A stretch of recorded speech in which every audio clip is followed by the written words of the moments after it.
So we're at the sort of winter interesty bed part of this garden at the moment. So we've got some hamamelis in here, but a few of the other things we've got in here are some foxgloves and some primroses.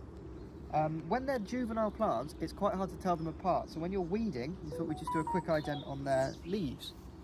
So here we've got a foxglove leaf, and this is a primula leaf. And when they're juvenile plants, they're very similar.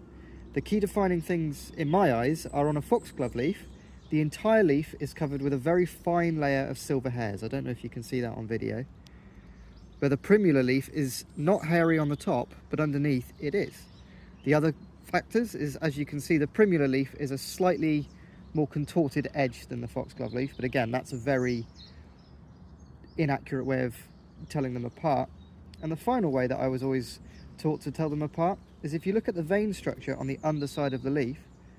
On the primrose here, you can see that the veins are going into the rib, but on the foxglove, they're going in at a shallower angle. The veins are almost running down the length of the leaf a lot more. Obviously, when they're older, it's a lot easier to tell it apart, but at this juvenile age, that's how I've always identified the difference between primrose and foxglove.